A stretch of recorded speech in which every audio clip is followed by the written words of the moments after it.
There was a woman who looked in her bathroom mirror and saw something that stopped her completely.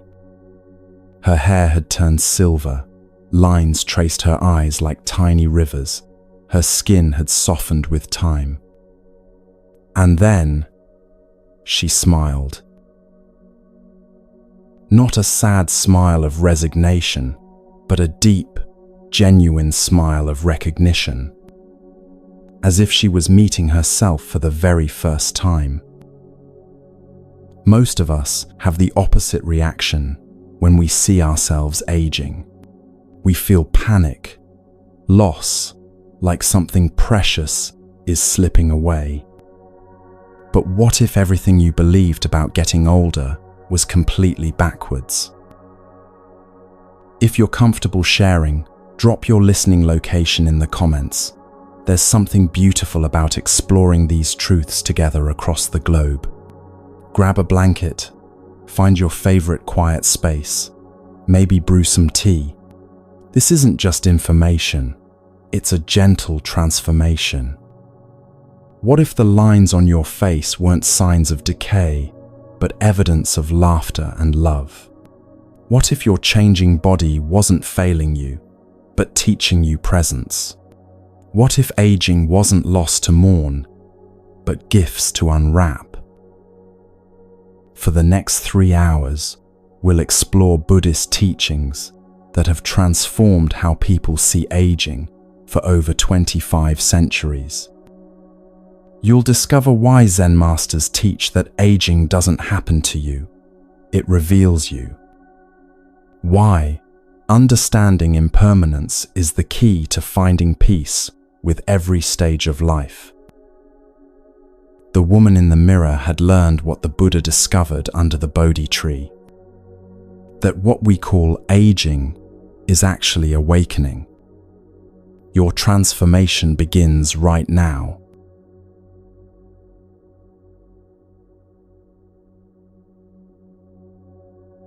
Long ago, nestled in a valley where cherry blossoms bloomed perpetually, there existed a village where no one ever wanted to grow older.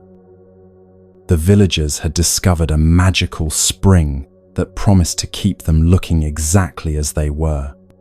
Every morning, they would drink from this spring and gaze into its still waters, admiring their unchanged reflections. The village prospered in many ways. People traveled from distant lands just to see these eternally youthful inhabitants. Markets flourished, festivals continued year-round, and laughter echoed through the streets. But something strange began to happen as the seasons turned. The villagers started avoiding anything that might remind them of time's passage. They refused to plant trees that would grow tall. They avoided keeping pets that might age. They stopped visiting elderly relatives in neighboring villages. Most peculiar of all, they began to fear their own shadows, because shadows changed length throughout the day, marking time's relentless movement. Children were born in the village, but as they began to grow and change, their parents would look at them with anxiety rather than wonder. The village library stopped acquiring new books because fresh ideas might suggest that knowledge could accumulate over time. Even their celebrations became hollow. Birthdays were forbidden, anniversaries avoided. The villagers lived in an eternal present that had somehow become a prison rather than a paradise. The most tragic aspect was how they began to treat their own memories. Recalling the past suggested that time had moved, that they had been different once. So they practiced forgetting, avoiding old belongings and stories of earlier times. They became strangers to their own histories, cutting themselves off from the very experiences that had shaped their souls. One day, a traveling Zen monk arrived at the village. His hair was silver, his face lined with years of smiling, his movements deliberate and mindful. The villagers were horrified. "Why haven't you used our magical spring?" they asked. "Don't you want to stay young forever?" The monk observed their question with gentle curiosity. "What is young?" he asked simply. "What is old? Are these qualities that belong to your body or to your mind?" The villagers pointed to his weathered hands, his lined face, his slower gait. "Surely you can see that you're old," they insisted. The monk smiled gently and asked to see this miraculous spring. When they led him to the perfectly still waters, he did something that shocked everyone. He picked up a small stone and dropped it into the center of the spring. Ripples spread outward in perfect circles, distorting every reflection. The villagers gasped in dismay. "You've ruined our eternal images," they cried. But the monk simply sat beside the water and waited. As the ripples gradually calmed, the reflections returned, but they looked different now. More alive somehow, more real. The still water had shown them frozen images, but the moving water revealed something deeper, the constant, beautiful dance of change itself. "Your spring was never magical," the monk explained softly.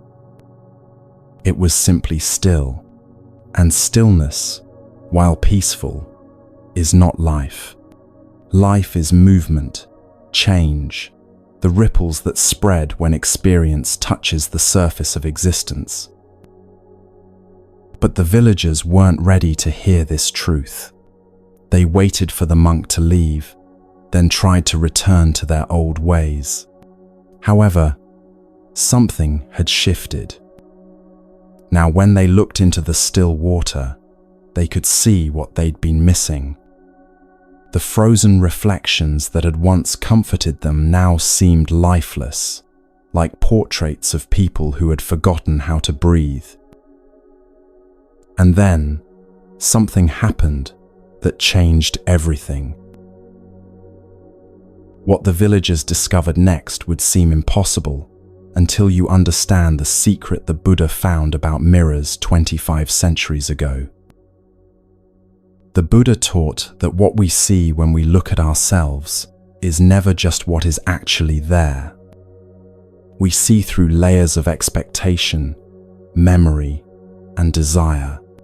We see what we think we should look like, what we used to look like, what we fear we're becoming. But we rarely see what is simply, beautifully, perfectly present. In his teachings on perception, the Buddha explained that the mind creates mental formations, layers of interpretation that obscure direct experience. When we look in a mirror, we're often not seeing our actual face, but rather our accumulated judgments about that face. It's like trying to see clearly through multiple layers of colored glass. Each layer distorts the image until we can no longer perceive what's actually there. In the village, something remarkable began happening. One by one, the inhabitants started seeing their reflections differently. A woman noticed that the lines around her eyes appeared when she laughed, and realized they were maps of joy, not marks of decay. A man observed that his silver hair caught light in ways his darker hair never had, like he was wearing a crown of captured moonbeams. This shift in perception didn't happen overnight. It began with a simple practice the traveling monk had quietly suggested before leaving. He called it mirror meditation, though it was unlike any meditation they'd ever heard of. "Look into any reflective surface," he had whispered to those willing to listen. "But instead of judging what you see, simply observe. Notice without naming. See without comparing. Watch your face as if you were seeing a human being for the very first time. The practice was deceptively simple, but profoundly challenging. Most people had spent decades looking at themselves with automatic criticism. To look without judgment required unwiring years of conditioning. But gradually, with patient practice, they learned to see with what Buddhists call beginner's mind, fresh, curious, without preconceptions. The first person brave enough to try this was a baker who had spent years avoiding her reflection entirely. She approached her shop window early one morning when the glass was clear and still. Instead of her usual critical assessment, she simply looked. What she saw astounded her. Her face held stories she'd never noticed, the slight upturn at the corners of her mouth from years of greeting customers warmly, the gentle crow's feet that appeared when she concentrated on perfecting her bread recipes, the soft strength in her jaw that spoke of someone who had weathered difficulties and emerged with grace. For the first time in years, she felt beautiful, not because she looked young, but because she looked real, authentic, like someone who had actually lived. Word of her experience spread quietly through the village. Others began experimenting with this new way of seeing. A carpenter noticed how his calloused hands told the story of every beautiful thing he had built. A teacher saw how her patient expression had been carved by years of helping children understand difficult concepts. They discovered that the magical spring had been showing them illusions, frozen, lifeless versions of themselves that never changed, never grew, never accumulated wisdom. But their actual reflections told stories of resilience, love, experience, and gradual awakening. The Buddhist teaching behind this transformation is called right view, one of the steps on the Noble Eightfold Path. It means seeing things as they actually are, rather than through the filter of our desires and fears. When applied to aging, right view reveals something profound. Every change in your appearance is evidence of life fully lived. Try this now, if you're willing. Find any reflective surface, a window, a phone screen, even a spoon. Look at your reflection without your usual internal commentary. Don't judge, compare, or wish it were different. Simply observe this face that has carried you through every experience of your life.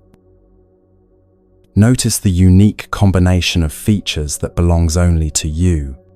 See the evidence of every smile, every concern, every moment of concentration or compassion.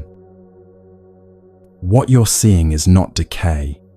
What you're seeing is accumulated wisdom made visible, the external manifestation of an internal journey, the physical proof that you have been brave enough to keep living, learning, and growing.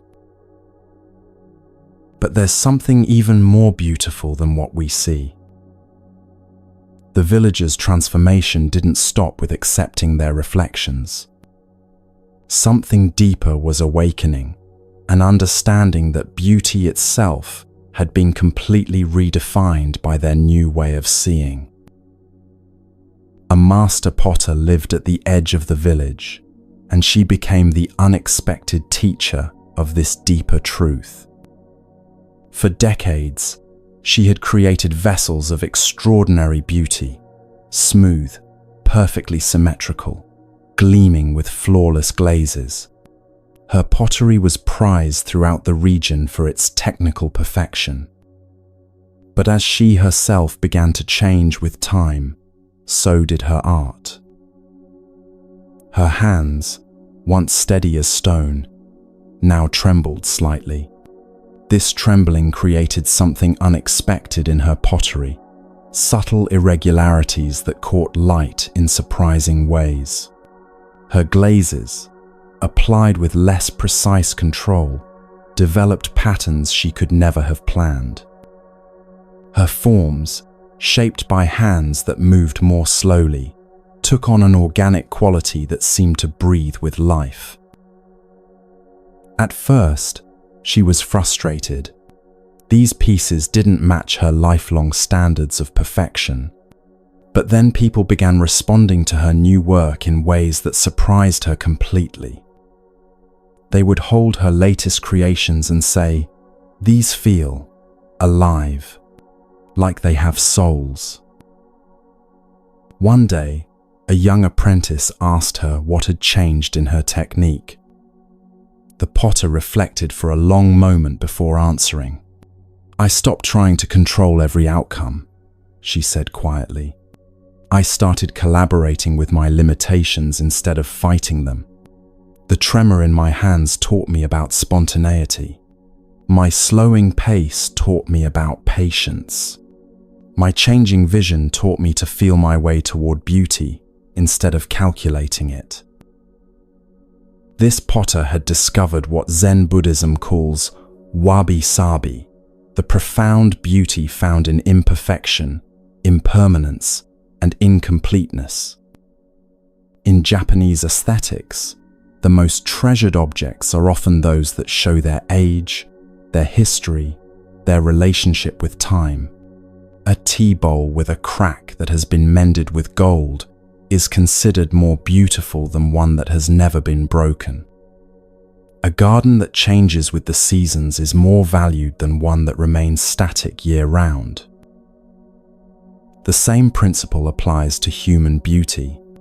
The face that shows no evidence of living is like a blank canvas, technically perfect, but emotionally empty. But the face that carries traces of every season of life tells a story worth reading. Each line is a sentence. Each change in texture is a paragraph. Each silver hair is punctuation marking another chapter of experience. The Buddha spoke of this when he taught about the 3 marks of existence. Everything in life is characterized by impermanence, suffering, and non-self. But rather than making life meaningless, these characteristics make it infinitely precious. A sunset is beautiful precisely because it won't last forever. A flower moves us because it will eventually fade. And human beings become more beautiful as they accumulate the evidence of having truly lived. Think about the most beautiful older person you've ever encountered. What made them beautiful? Was it their smooth skin or perfect features? Or was it something deeper, the way their eyes held kindness earned through years of both joy and sorrow? The way their voice carried warmth seasoned by countless conversations?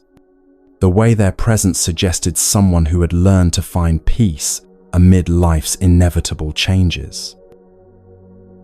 This is the beauty that time creates. Not the surface beauty of youth, which is lovely but temporary, but the soul beauty of experience, which deepens with every passing year. It's the difference between a photograph and a painting. One captures a moment, the other reveals layers of meaning that unfold the longer you look. The villagers eventually abandoned their magical spring entirely.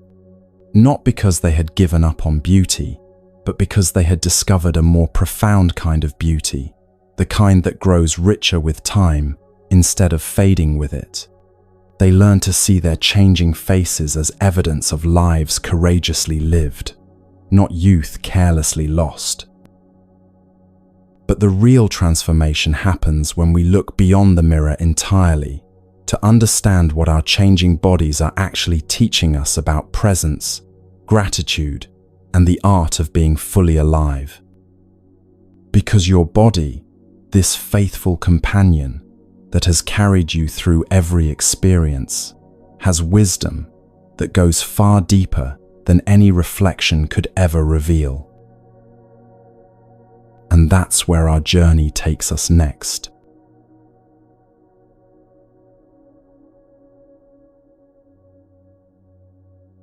In the mountains of ancient China, there stood a temple that had been built over 800 years ago. Travelers would journey for weeks just to witness something extraordinary about this place. It had never been renovated, never been restored, yet it seemed to grow more beautiful with each passing century. The temple's wooden beams had darkened to a rich ebony that gleamed like polished stone. Its roof tiles had developed a patina of green and gold that shifted color with the changing light. The stone steps leading to the entrance had been worn smooth by countless pilgrims, creating gentle curves that felt perfect beneath traveling feet. Moss had claimed portions of the walls, creating living tapestries that changed with the seasons. What puzzled visitors most was how this aging structure could feel so alive, so vital, when newer temples in the valley below seemed somehow lifeless, despite their fresh paint and pristine condition. The answer lay in something the monks called collaborative aging, the art of working with time rather than against it. The original builders had understood something profound about impermanence. They had chosen materials that would become more beautiful as they weathered. They had designed spaces that would improve as they settled. They had created a structure that was meant to age, to change, to develop character through its relationship with wind, rain, sun, and snow. Master Chen, the temple's eldest monk, would often sit with visitors and explain the philosophy behind this approach. Most people build things trying to stop time, he would say in his gentle voice. They use materials that resist change, designs that fight against nature's desire to transform everything it touches. But we built this temple to dance with time, to become partners with the elements. He would gesture to the darkened wooden pillars that supported the main hall. These beams were light when we were young. Each year, they have absorbed a little more history, a little more character. They are stronger now than when they were first cut, more beautiful than when they were first carved. They have learned to flex with the wind instead of breaking, to expand and contract with the seasons instead of cracking. The monks had discovered something that modern medicine is only beginning to understand, that the human body, like their temple, is designed not just to age, but to age wisely. Every cell in your body is constantly rebuilding itself, adapting to new conditions, learning from experience. Your immune system becomes more sophisticated with exposure to challenges. Your neural pathways deepen and multiply through use. Your heart grows stronger through the work of loving. But there was more to the temple's secret than just acceptance of change. The monks had learned to read the language their aging structure spoke to them. When certain stones began to shift, they didn't panic or try to force them back into perfect alignment. Instead, they listened to what the movement was telling them about the foundation, about drainage patterns, about the natural settling that needed to occur. They responded with gentle adjustments rather than violent interventions. The temple teaches us how to age, Master Chen would explain, not by fighting change, but by understanding what each change is trying to teach us. When the roof begins to sag slightly, we don't immediately rebuild it. We ask what it needs, perhaps better support here, perhaps less weight there. We collaborate with the aging process instead of declaring war against it. One spring, a wealthy merchant visited the temple and was appalled by what he saw as its deteriorated condition. "Master," he said to Chen, "I could fund a complete restoration. We could make this temple look exactly as it did when it was first built. We could erase every sign of age, every mark of time." Master Chen smiled and invited the merchant to sit with him in meditation for an hour. When they finished, he asked a simple question. "After sitting in this space, do you feel more peaceful or less peaceful than when you arrived?" "More peaceful," the merchant admitted. "Much more peaceful. There's something about this place that calms my mind immediately." "And do you think that peace comes from the temple's perfection?" Chen asked gently, "or from its acceptance of imperfection?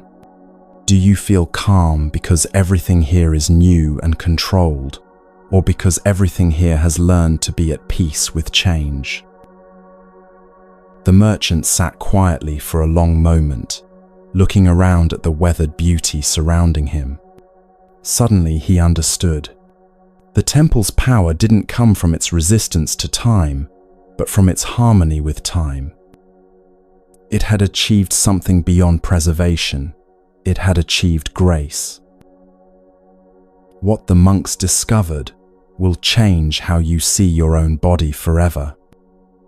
They realized that fighting against physical changes creates tension, stress, and suffering. But collaborating with those changes, listening to what they're teaching, responding with wisdom rather than fear, creates something beautiful, a body that ages with grace, strength, and increasing harmony with itself. Your body is not deteriorating. It's not betraying you. It's not failing. Like that ancient temple, it's learning, adapting, developing new forms of beauty and wisdom that are only possible through the passage of time. But to understand this fully, we need to hear what your body has been trying to tell you all along. What if you could sit down with your body and have an honest conversation? What if, instead of the usual complaints and criticisms, you could actually listen to what it's been trying to tell you through every ache, every change, every new limitation or unexpected strength? There's a meditation practice that Buddhist teachers have used for centuries called body dialogue, treating your physical form not as an object you possess, but as a wise friend who has been with you through every moment of your life. Imagine, if you will, that your body could speak. What would it want you to know? What wisdom has it gained from carrying you through decades of experience? Thank you, your body might begin, for finally listening. I've been trying to communicate with you for so long, but you've been so busy judging my changes that you haven't heard what I've actually been saying. Do you remember when you were young and you expected me to do everything perfectly, immediately, without rest or consideration? I did my best to meet those expectations. I ran when you demanded speed, lifted when you demanded strength, stayed awake when you demanded alertness. I adapted to every diet you tried, every exercise routine you started and abandoned, every stress you put me through. I never complained when you took me for granted. When you ignored my signals for rest, I found ways to keep going. When you fed me poorly, I worked harder to extract nutrition from whatever you offered. When you held stress in my muscles for months at a time, I found ways to compensate, to protect your vital organs, to keep you functioning. Now, as I change and slow down, you see it as failure. But what if I told you these changes are actually gifts? What if slowing down is my way of teaching you presence? What if aching joints are my way of encouraging you to move more mindfully? What if needing more rest is my way of giving you permission to embrace stillness? This isn't fantasy or imagination. The Buddha taught that the body is one of our greatest teachers, if we learn to listen to it with respect rather than resentment. In the Satipatthana Sutta, he described a practice of mindful awareness of the body that involves developing a relationship with your physical form based on gratitude, curiosity, and profound respect for its wisdom. I am not the same body you were born with. Your body might continue. Every cell has been replaced multiple times. I am literally made new every few years, but each time I rebuild myself, I incorporate the lessons of our shared experiences. These lines on our face, they're my way of holding the memory of every smile, every worry, every expression of love or concern. These changes in muscle and bone, they're evidence of every challenge I've helped you overcome. The heart that beats in our chest has pumped millions of gallons of blood to keep you alive. These lungs have taken hundreds of millions of breaths to sustain your consciousness. These hands have touched countless faces, created beautiful things, offered comfort to others. These feet have carried you through thousands of miles of living. How can you call any of this failure? How can you see any of this as loss? Buddhist teaching recognizes the body as one of the 4 foundations of mindfulness, not something to transcend or escape, but something to understand and appreciate. The goal isn't to become detached from physical experience, but to develop what's called skillful relationship with it. This means seeing your body as a partner in consciousness, rather than an obstacle to it. I am trying to teach you something that can only be learned through time, your body might say. I am showing you that strength isn't just about force, it's about endurance, adaptation, the ability to find new ways of being powerful.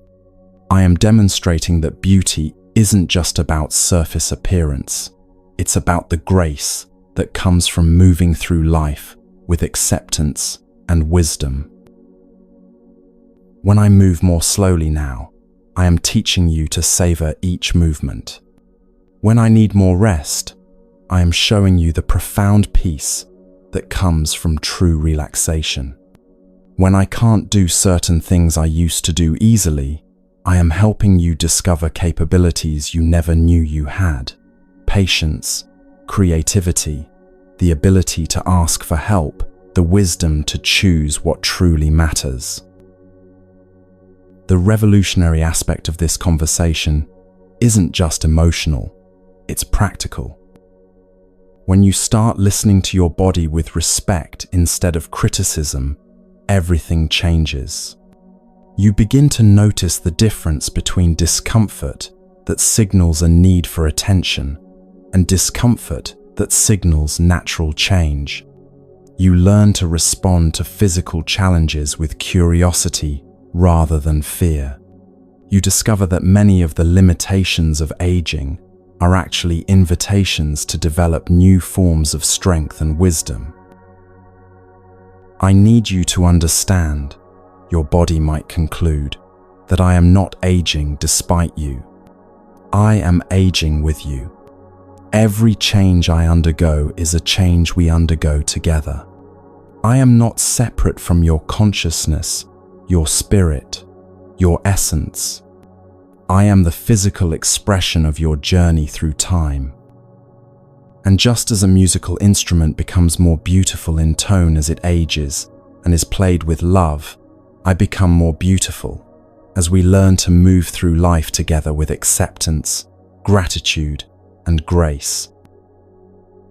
This understanding transforms not just how you see your body, but how you inhabit it.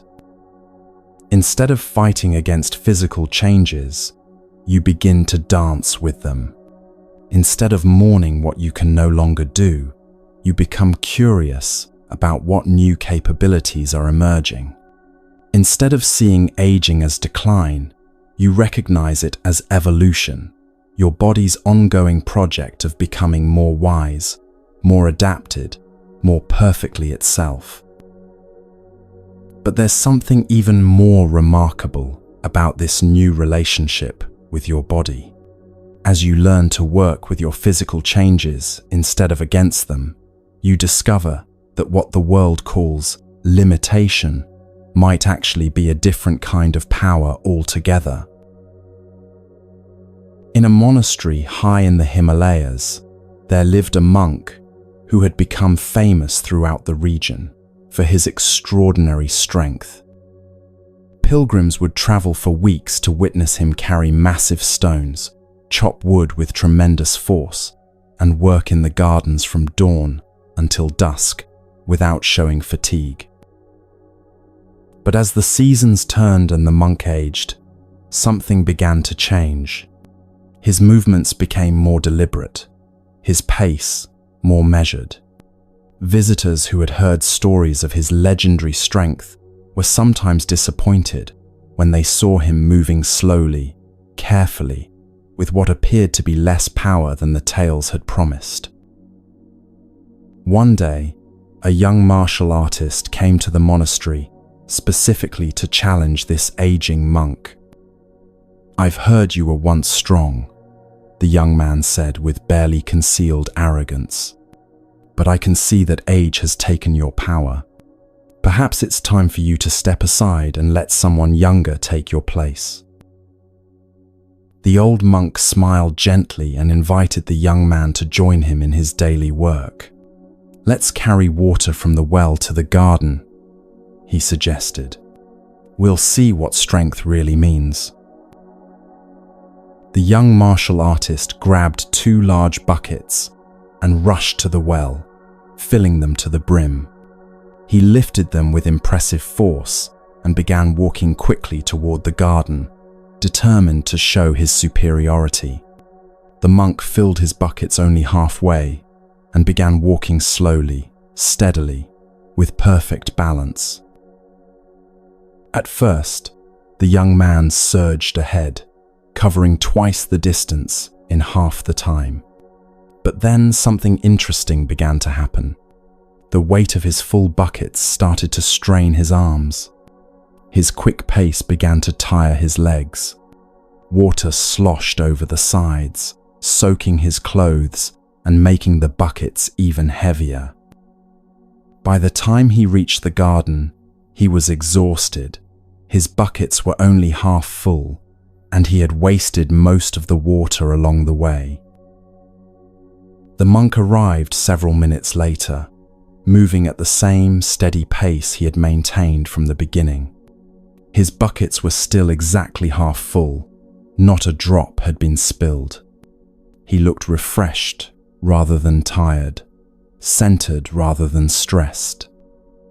While the young man collapsed in exhaustion, the monk calmly began watering the plants with movements that seemed like a meditation in motion. "I don't understand," the young martial artist said, genuinely puzzled. "You moved so slowly, yet you accomplished more than I did. You seemed to use less effort, yet you were more effective. How is this possible?" The monk sat beside him in the shade of a large tree. "When I was young like you," he said kindly, "I thought strength meant forcing my way through tasks as quickly and powerfully as possible. I wasted enormous amounts of energy fighting against gravity, against balance, against the natural rhythm of work. I was strong, but I was not efficient. I was fast, but I was not effective. But my body has taught me something different as it has changed," he continued. "It has shown me that true strength lies not in force, but in understanding. Not in speed, but in sustainability. Not in fighting against limitations, but in working with them so skillfully that they become advantages. He gestured to his hands, weathered and lined but still steady. These hands can no longer grip with the crushing force they once had. But they have learned to hold things with exactly the right amount of pressure, enough to maintain control, not so much as to waste energy or cause strain. This is a kind of strength that young hands, for all their power, cannot achieve. The monk's teaching points to something that Western culture often misses about aging, the development of what Buddhists call effortless effort. This is the ability to accomplish more by trying less, to be more effective by being more conscious, to find power in precision rather than force. Watch a master calligrapher, the monk suggested. The young student presses hard on the brush, trying to control every stroke through muscular tension. The master barely seems to touch the paper, yet creates lines of perfect beauty and strength. The difference is not in the power of their hands, but in their understanding of how to work with the brush, the ink, the paper, and gravity itself.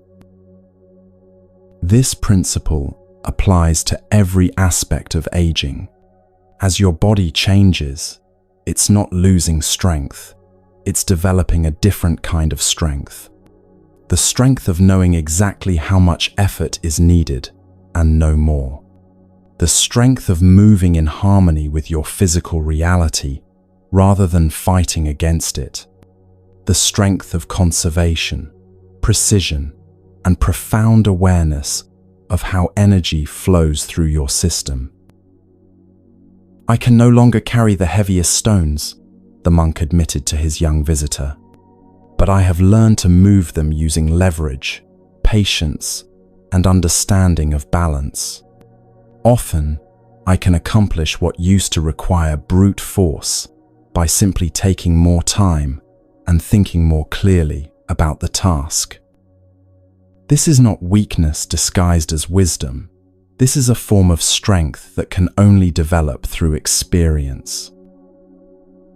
The Buddha spoke of this when he taught about the middle way, the path between extreme indulgence and extreme deprivation. As your body ages, it naturally guides you toward this middle path. You learn to work with your energy rather than squandering it. You discover that doing less can sometimes accomplish more. You find power in pause, strength in stillness, effectiveness in effortlessness. The young body is like a powerful river in flood, the monk explained. It has tremendous force, but much of that energy is wasted, scattered, unfocused. The aging body is like a deep, calm river. It moves more slowly, but every drop of water goes exactly where it needs to go. Nothing is wasted. Every movement has purpose. Every action is aligned with intention. This understanding completely reframes what we mean by physical decline. Your body isn't becoming weaker, it's becoming wiser. It's teaching you to accomplish what needs to be done without the wasteful expenditure of energy that characterizes youth. It's showing you how to find the most direct path to any goal, how to work with natural forces rather than against them, how to achieve maximum effectiveness with minimum effort. The young martial artist spent 3 months at the monastery, learning this new understanding of strength. When he finally left, he moved differently, not slower, exactly, but more consciously. Not weaker, but more efficient. Not less powerful, but more wise about when and how to use his power. "I came here thinking I would teach an old man about strength," he told the monk on his departure day. "Instead, you taught me that I knew nothing about strength at all. You showed me that what I called power was often just waste, and what I thought was weakness was actually mastery. This is the secret your aging body has been trying to reveal to you. Every limitation is an invitation to discover a more skillful way of moving through the world. Every change is an opportunity to develop new forms of capability. Every challenge is a chance to learn what the monk learned, that true strength lies not in forcing your way through life, but in finding the path of least resistance that leads exactly where you need to go." But this wisdom about physical strength is just the beginning. Because as your body teaches you about effortless effort, your relationships begin to transform in equally profound ways. The same principles that help you work with your changing physical reality also reveal new ways of connecting with others and new understandings about the natural rhythms of human connection across a lifetime. And that's the next part of our journey together.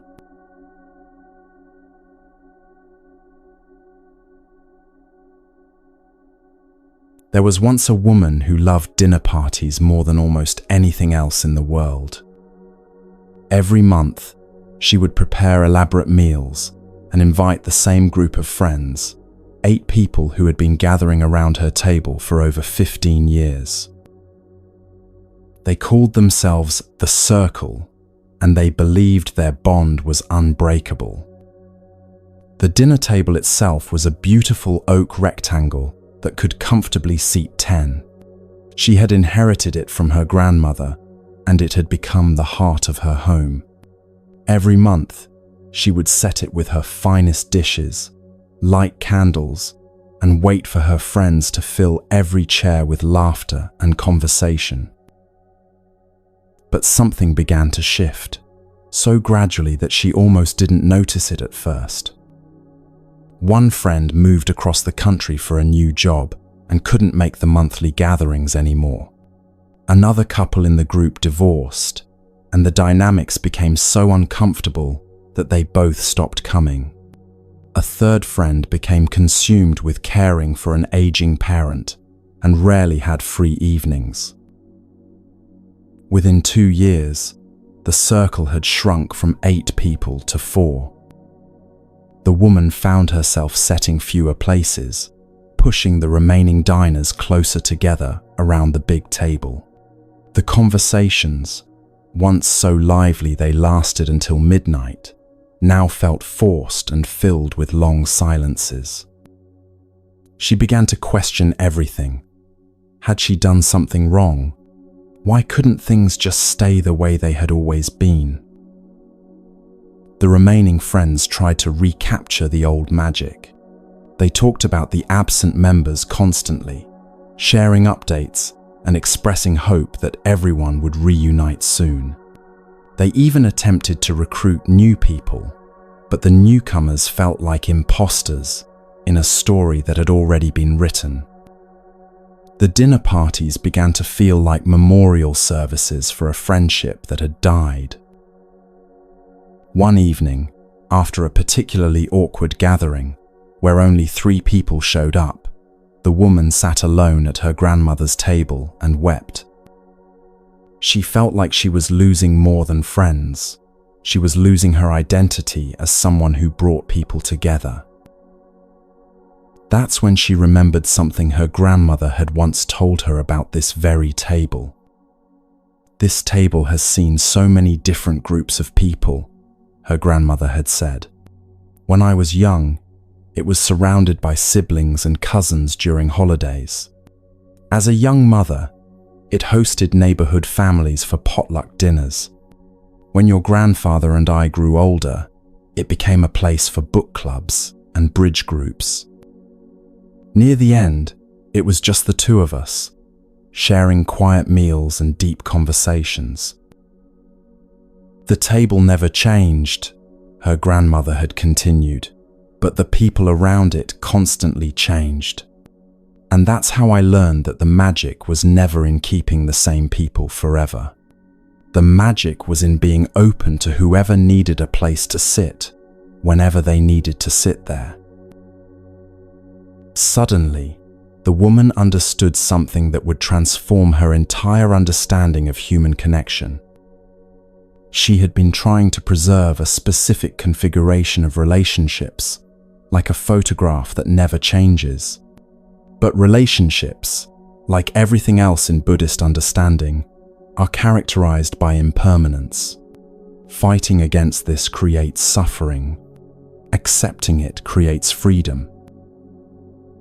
The Buddha taught that attachment to outcomes, including relationships remaining exactly as they are, is one of the primary sources of human suffering. Trying to hold on to changing things is like trying to grasp water in your hands. The tighter you squeeze, the more quickly it flows away. But when you hold your hands loosely, cupped and open, the water can rest there peacefully. The woman began experimenting with this understanding. Instead of trying to recreate the circle exactly as it had been, she opened her dinner parties to anyone who needed community.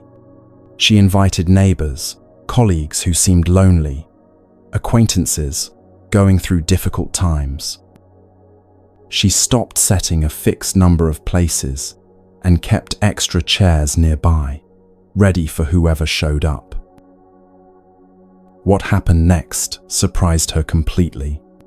The dinner parties became more alive than they had ever been. New stories were shared, different perspectives offered, unexpected connections formed. The conversations were richer because they weren't constrained by familiar patterns of the same group repeating the same dynamics. Most importantly, she stopped feeling abandoned by the friends who had moved on. She began to understand that their departure wasn't a rejection of her or a failure of friendship. It was simply the natural flow of life, people coming together when they need each other, moving apart when their paths diverge. The Buddhist concept of non-attachment doesn't mean not caring about people. It means loving them without needing to control how that love expresses itself over time. It means understanding that the end of one kind of relationship often makes space for new kinds of relationships to begin. But there's a hidden gift in this understanding that most people miss. When you stop trying to preserve relationships in their current form, you actually free them to evolve into something deeper and more authentic. And that's exactly what this woman discovered when she learned to embrace the changing nature of human connection. 6 months after transforming her approach to dinner parties, the woman decided to host a casual garden party to celebrate spring blooming season. Unlike her carefully planned dinners, people could come and go as they pleased, bring friends or family, stay for an hour or the entire afternoon. She sent open invitations to everyone she knew, including the original members of the circle. To her surprise, nearly everyone came. The friend who had moved across the country was visiting and stopped by. The divorced couple both attended at different times, eliminating awkwardness. The woman caring for her aging parent brought her mother along, who turned out to be a delightful storyteller. New friends mingled with old ones, creating conversations that never would have happened in the rigid dinner structure. But the most profound moment came when she found herself sitting quietly with Sarah, one of the original circle members, who had become distant over the past year. They hadn't had a real conversation in months. "I need to tell you something," Sarah said quietly. "I've been pulling away from the dinner parties, and I know you've noticed. The truth is, I felt like I was disappointing everyone by not being the same person I used to be." "What do you mean?" the woman asked, confused. "5 years ago, when we started the circle, I was the one who always had funny stories about dating disasters and career adventures," Sarah explained. "I was single, spontaneous, the entertaining one who brought energy and laughter to every gathering. But my life has changed," she continued. "I'm in a stable relationship now, thinking about settling down, maybe having children. My priorities have shifted. I find myself more interested in quiet conversations about meaningful things than in telling amusing anecdotes. I felt like I was letting everyone down by becoming more serious, more introspective." The woman felt a wave of recognition. "Oh, Sarah," she said softly, "I think we've all been trapped in these roles we created for ourselves when we were younger. We've been trying to preserve not just our friendships, but specific versions of ourselves within those friendships." This conversation revealed something the Buddha taught extensively about identity and change. We often cling not just to relationships, but to the roles we play within them. We become attached to being the funny one or the responsible one, and when our natural evolution takes us in different directions, we feel like we're betraying both ourselves and our friends. "What if," the woman suggested, "we've all been changing, but we've been so afraid of disappointing each other that none of us has been honest about who we're becoming?" They gathered the original circle members who were at the party and had a conversation unlike any they'd ever had. Instead of trying to recreate their old dynamic, they talked about who they were now, what they needed now, what they were curious about now. What emerged was extraordinary. The friend who had moved admitted she'd been lonely and missed deep friendships, but had been afraid to be vulnerable. The divorced man revealed he was discovering parts of himself he'd never explored and wanted friends who could witness his growth without judgment. The woman caring for her parent shared that the experience was teaching her profound lessons about patience and presence. Instead of mourning the old version of their friendship, they became curious about what the new version could be. They realized they had all been trying to preserve something that was meant to evolve, like trying to keep a butterfly in its cocoon. "Maybe," said Sarah, her voice full of wonder, "the reason our old dinners felt so forced lately is that we were all outgrowing that version of ourselves, but none of us wanted to admit it." The Buddhist teaching of right relationship suggests that healthy connections are characterized not by static harmony, but by the ability to grow and change together. This doesn't mean relationships never end. Sometimes people grow in directions that naturally lead them apart. But many relationships that seem to be dying are actually just asking to be reborn in a new form. They decided to continue gathering quarterly for evolution conversations, deeper discussions about who they were becoming, what they were learning, what they needed support with. They would be honest about their capacity for connection, their changing needs, their different priorities. The first of these new gatherings was unlike anything they'd experienced together. Instead of surface-level catching up, they shared real struggles and genuine growth. They talked about aging parents and changing bodies and shifting dreams. They discussed spiritual questions and existential concerns they'd never felt safe exploring before. "It's like we've finally become real friends," one of them observed, "instead of just playing the roles of friends." This evolution taught them something crucial about aging and friendship. The relationships that survive and thrive as we get older aren't necessarily the ones that stay the same. They're the ones that have enough flexibility to grow, enough honesty to admit when change is needed, and enough love to weather the temporary awkwardness of transformation. Most importantly, they learn that letting relationships evolve doesn't mean losing them. It means discovering what was always there beneath the surface roles, the deeper connection that can only emerge when people feel free to be authentically themselves. This discovery opened their eyes to something even more profound about human connection across a lifetime. 3 years later, the woman made a discovery that would forever change how she understood relationships. It began while helping a neighbor who had fallen and injured her hip. In the hospital waiting room, she struck up a conversation with another visitor who seemed familiar somehow. After a few minutes, they realized they had a mutual friend, someone from the original circle who had moved away years ago. But as they continued talking, the connections multiplied in ways that seemed almost magical.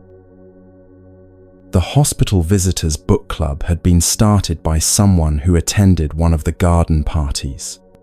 Her volunteer work had been inspired by a conversation with Sarah during an evolution gathering.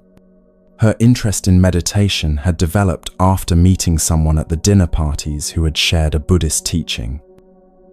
Even her current friendship with a yoga instructor could be traced back to connections that originated at the dining room table. "It's like we're all connected by invisible threads," the woman mused. "Even when we think relationships have ended, they keep creating new connections, new possibilities, new forms of influence we never see." This sparked her curiosity. Over the following months, she began paying attention to these invisible networks in her own life. She discovered that friends who had drifted away were still influencing her daily existence in countless subtle ways. A book recommendation from someone she hadn't spoken to in years had led to a new interest in photography. Values and perspectives she'd absorbed from past friendships had become so integrated into her thinking that she barely remembered where they'd originated. She realized that her grief over lost friendships had been based on a fundamental misunderstanding of how human connection actually works. She'd been thinking of relationships like physical objects, things you either possess or lose. But relationships are more like energy. They transform rather than disappear, influence rather than just exist, ripple outward in ways that continue long after the original connection has changed form. The Buddhist teaching of interdependence suddenly made perfect sense. Everything is connected to everything else. Every person you meet influences who you become. Every conversation leaves traces that affect future conversations. Every relationship, no matter how brief or how it ends, contributes to the vast web of influence that shapes not just your life, but the lives of everyone you subsequently encounter. She began to see her past friendships not as losses to mourn, but as foundations that continued to support her current life. The friend who had moved had taught her about resilience, and that lesson now helped her support others going through similar challenges. The divorced couple had shown her the importance of honesty in relationships, and that wisdom now informed how she approached conflict resolution. Every person who had passed through her life had left gifts that kept giving, even long after the active relationship had ended. But the most profound realization came when she understood that this network of influence worked in both directions. Just as others had shaped her, She had undoubtedly influenced countless people in ways she would never know. The kindness she'd learned from one friend was now being expressed to new friends who would carry it forward to their own relationships. The very approach to friendship she'd developed, allowing connections to evolve rather than demanding they remain static, was being modeled for others struggling with changing relationships. This understanding completely transformed her relationship with aging and friendship. Instead of feeling like she was constantly losing connections, she began to feel part of an ever-expanding network of influence and love. Instead of mourning friendships that had changed form, she became curious about new connections that were always emerging. Instead of trying to hold on to people, she focused on being the kind of person others would want to connect with. The Buddha taught that understanding interdependence leads to boundless compassion, the recognition that we are all part of one interconnected web of existence. When you truly grasp this truth, it becomes impossible to feel isolated or abandoned, even when specific relationships change or end. You understand that you are always connected, always influencing and being influenced, always part of something much larger than any individual friendship. Every person you've ever cared about, she would tell others struggling with changing friendships, is still with you in the ways that matter most. Their influence on who you've become, the love they showed you, the lessons they taught you, these don't disappear when the relationship changes form. And the love you gave them continues to ripple outward through their lives and everyone they touch. Nothing is ever really lost. Everything just transforms. This understanding doesn't eliminate the sadness that comes with relationship changes, but it does eliminate the deeper suffering that comes from believing those changes represent fundamental loss or failure. Instead, they represent the natural evolution of love itself, always changing form, always finding new expressions, always connecting us to the vast network of human experience. But this wisdom about relationships is just one part of a larger transformation that happens as we age. Because as we learn to let go of trying to control our connections with others, we also begin to question our attachment to productivity and achievement.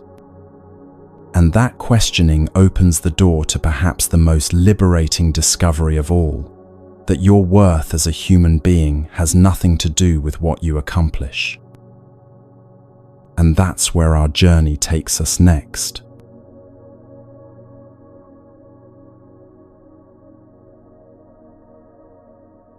In a gleaming office tower, there worked an executive who had built her entire identity around one simple equation. The more she accomplished, the more valuable she became as a human being.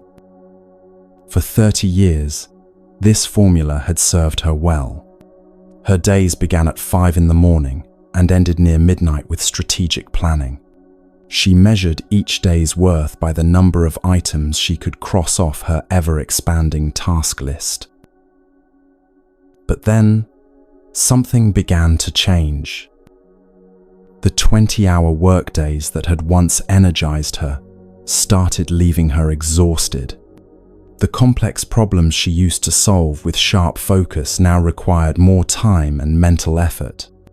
The physical stamina that had always seemed infinite began showing very real limits. At first, she responded the only way she knew how, by trying harder. She optimized everything from her morning routine to her email management system. But despite all these efforts, her output began to decline, and for the first time in decades, she felt like she was falling behind. The turning point came when she found herself working 18-hour days just to maintain what used to be her normal level of productivity. One evening, she collapsed in her office chair, and asked herself a question that terrified her. If I can't do as much as I used to do, who am I? She realized that her entire sense of self had been built around being the person who could handle anything, solve any problem, outwork anyone. She had become so identified with her productivity that she couldn't imagine her own worth existing independently of her output.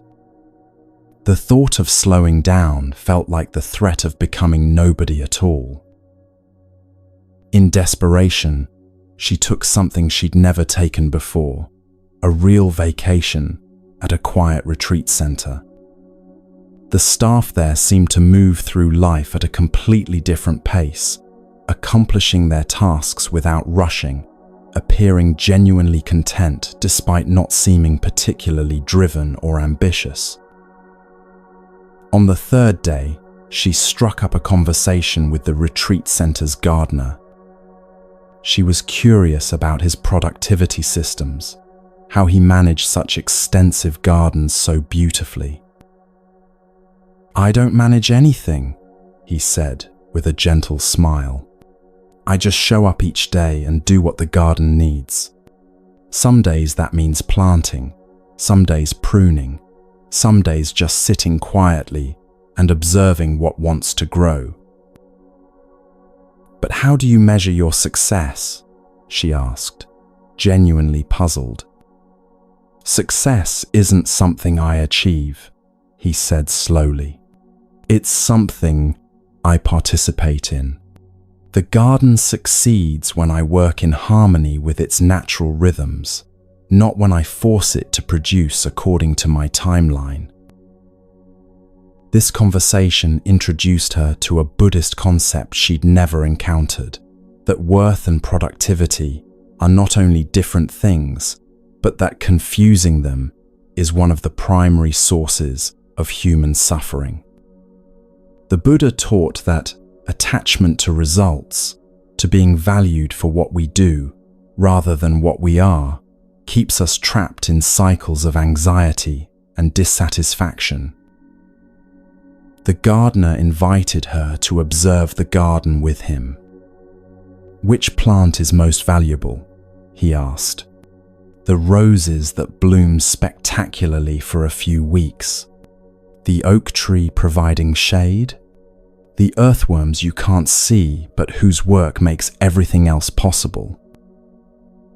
She started to answer, then stopped. Comparing their value seemed to miss the point entirely.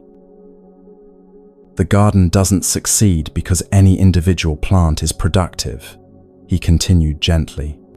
"It succeeds because each element contributes what it naturally offers, when it's able to offer it. Human communities work the same way. Some contribute through visible achievements, others through quiet presence. All of it matters. None of it determines anyone's fundamental worth." This perspective shattered something inside her that had been tightly held for decades.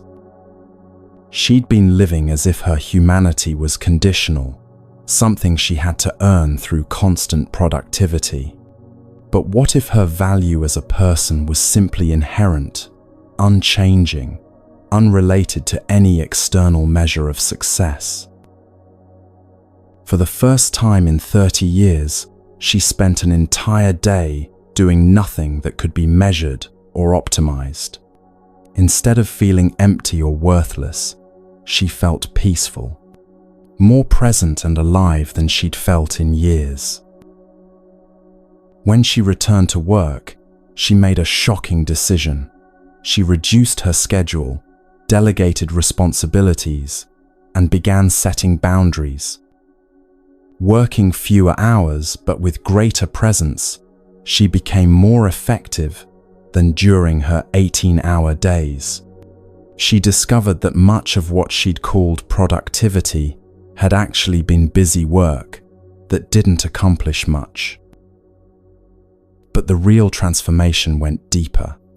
She began to understand what the gardener had meant about participating in success rather than achieving it. Her worth wasn't something she created through constant effort. It was something she recognized and allowed to express itself naturally. The executive's transformation from doing to being wasn't immediate.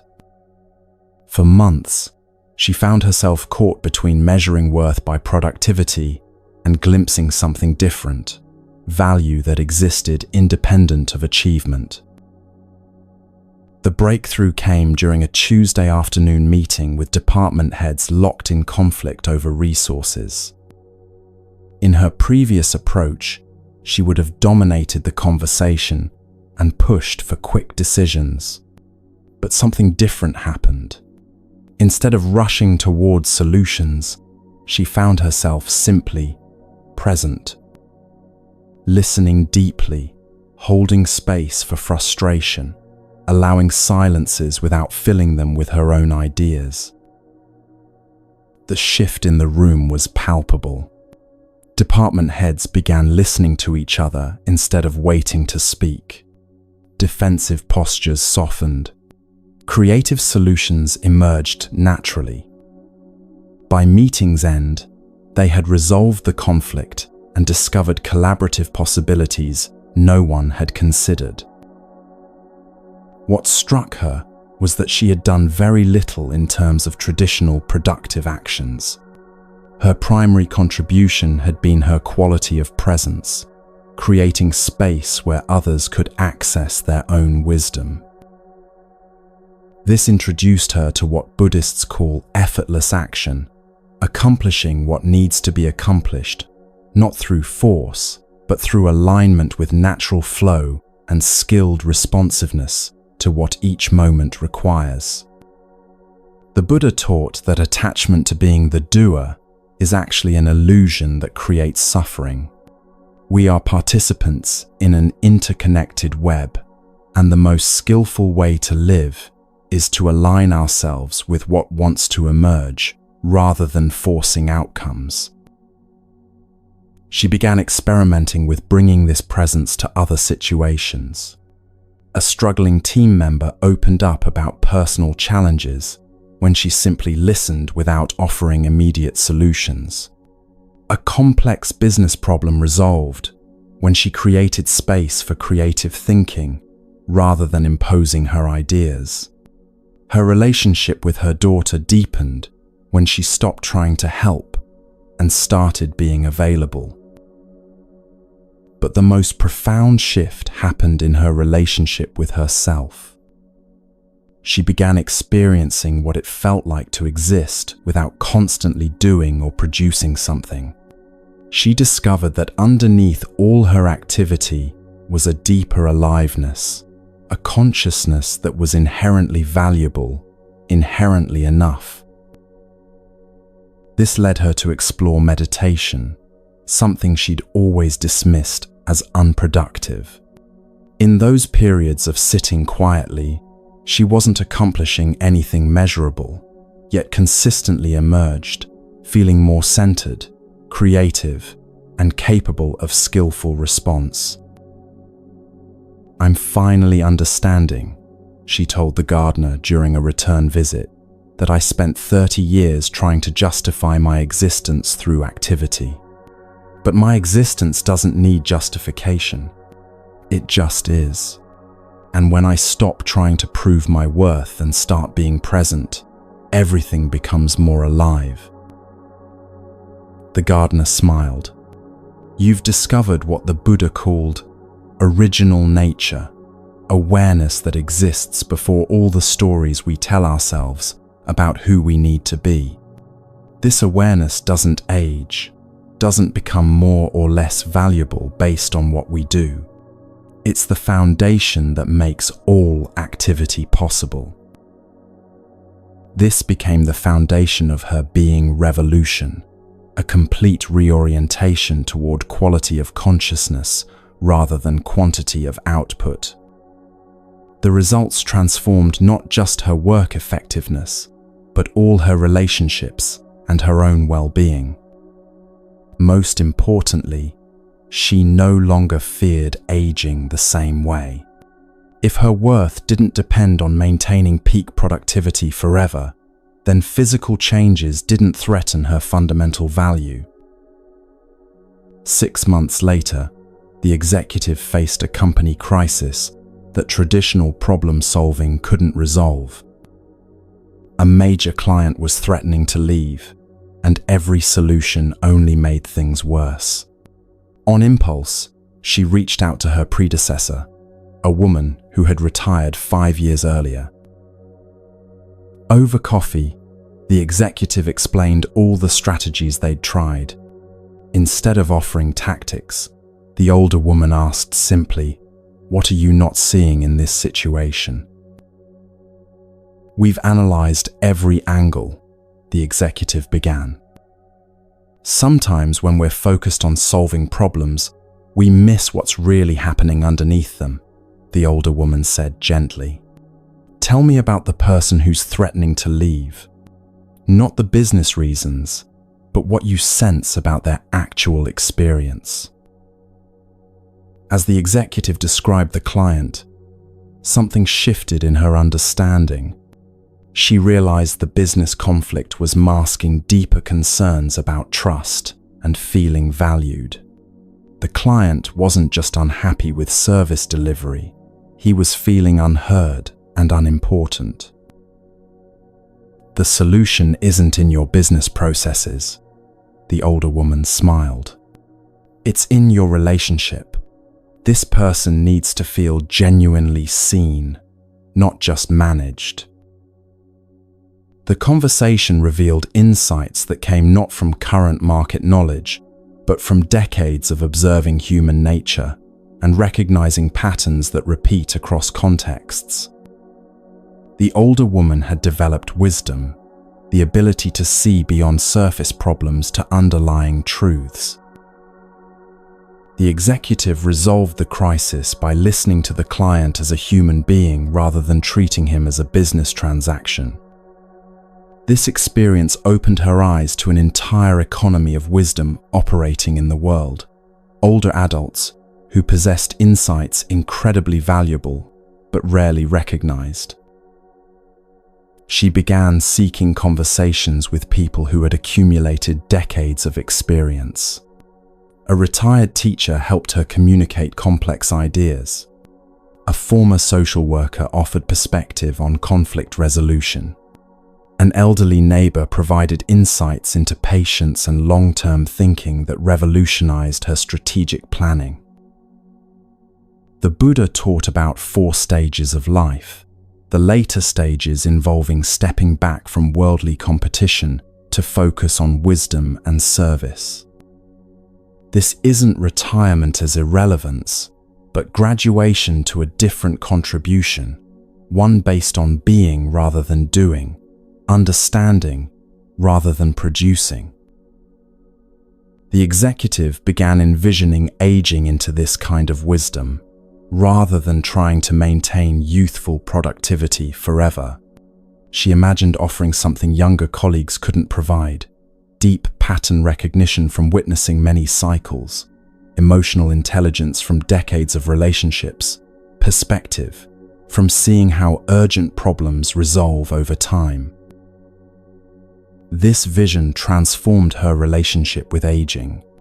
Instead of seeing her future as gradual decline from peak productivity, she anticipated evolution toward a different kind of value, one that might be more meaningful than anything achieved through sheer effort.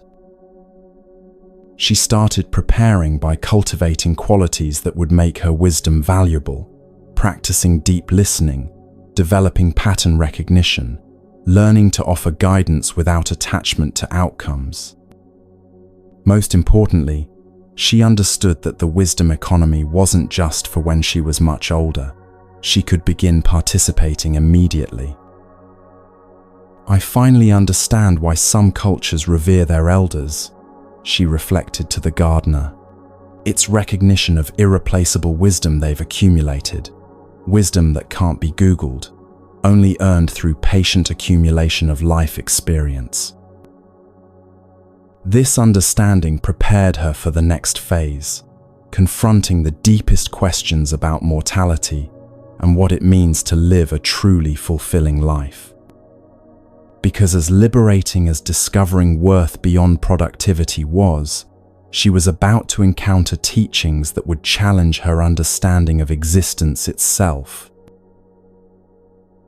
And that's where we turn next, to the ultimate teacher that comes to us all, and the profound gifts it offers to those brave enough to listen.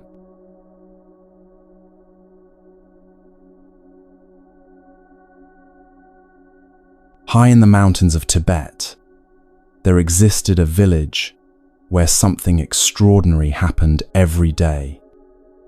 The inhabitants began each morning not with coffee or breakfast, but with a simple acknowledgement: today I am alive, and someday I will not be. To outsiders, this might sound morbid, but the people in this village were among the most joyful, present, and deeply connected human beings anyone had ever encountered. They had learned something that most of the world spends enormous energy trying to avoid: how to live in conscious partnership with their own mortality. This wasn't a village obsessed with death, but a community that had discovered how awareness of life's temporary nature could transform every moment into something precious beyond measure. The practice had begun generations earlier, when a Buddhist teacher arrived during a difficult winter. Many people had fallen ill, and the villagers were consumed with fear about who might die next. They spent their days worrying, trying to protect themselves from the inevitable, living in constant anxiety about loss. "You are already dead," the teacher told them during a gathering in the village center. The villagers gasped, thinking this was some kind of curse. "You are so afraid of dying that you have forgotten to live. You are walking through your days like ghosts, missing the extraordinary gift of being alive because you're terrified of the day that gift will end." He introduced them to what Buddhists call death meditation, not a gloomy contemplation of endings, but a practice of using mortality awareness to wake up to life itself. "When you truly understand that this day might be your last," he explained, "you stop wasting time on petty concerns. When you really grasp that your loved ones are temporary gifts, you pay attention to them with your whole heart. When you accept that nothing lasts forever, everything becomes infinitely more precious." The Buddha taught extensively about Maranasati, mindfulness of death. This practice isn't about becoming morbid or fearful. It's about using the reality of impermanence as a teacher that shows us what truly matters. When you understand that you have a limited number of days, you naturally begin to choose how to spend them more wisely. The villagers began experimenting with this teaching. Each morning, they would sit quietly and reflect on the simple truth that this day was not guaranteed, that everyone they loved was temporary, that every experience was unrepeatable. Instead of creating anxiety, this practice began to generate something unexpected: profound gratitude and presence. When you know your time with someone is limited, you listen differently. When you understand that any conversation might be among your last, you speak more honestly. When you grasp that every sunrise is part of a finite collection, you actually notice the sky. The villagers discovered that consciousness of death wasn't the enemy of happiness. It was the source of deeper appreciation for everything that was still possible. One village elder became the practice's most eloquent advocate. "I spent the first 60 years of my life trying to pretend I would live forever," she would tell visitors. "I postponed joy, delayed difficult conversations, and took every ordinary moment for granted. But when I finally befriended the reality of my own death, I started truly living for the first time. Death meditation doesn't make you think about dying, she explained. It makes you think about living, really living, not just existing. It asks you to consider what you would do if you knew you had 1 year left, 1 month left, 1 week left. And then it encourages you to start doing some of those things now, while you still can. The practice they developed was beautifully simple. Each evening, families would gather and share 3 things: something they were grateful for that day, something they wanted to express while they still could, and something they wanted to let go of because life was too short to carry it. Children grew up understanding that love was meant to be expressed freely because tomorrow was never guaranteed. Perhaps most remarkably, this transformed their relationship with aging. Instead of seeing each passing year as a loss, they began to view it as an achievement. Another year of experiences gathered, relationships deepened, wisdom accumulated. Grey hair became evidence of having lived long enough to acquire it. Wrinkles became proof of having had enough experiences to mark the face with their memory. When death did come to the village, something beautiful happened. Because everyone had been living with conscious awareness of mortality, grief was profound but not devastating. People mourned deeply because they had loved fully, but they didn't carry the additional burden of regret for words unspoken or time squandered. They had been practicing saying goodbye a little bit every day. The Buddhist understanding of death as teacher rather than enemy completely transforms how we age. When you accept that your time is finite, every year becomes precious rather than threatening. When you understand that your loved ones are temporary gifts, you appreciate them more rather than taking them for granted. When you grasp that your existence is a brief candle flame, that flame burns brighter, not dimmer. The villagers had learned what the Buddha taught, that understanding impermanence is not a source of suffering, but the end of a particular kind of suffering, the suffering that comes from trying to make permanent what is naturally temporary. When you stop fighting against the fundamental nature of existence, you can finally begin to dance with it. But this wisdom about mortality reveals something even more profound about the nature of love itself. In the same mountain village, there lived a woman named Pema, who had been married to her husband Tenzin for 47 years, when he died quietly in his sleep one winter morning. According to conventional wisdom, Pema should have been devastated, lost, perhaps even broken by such a profound loss.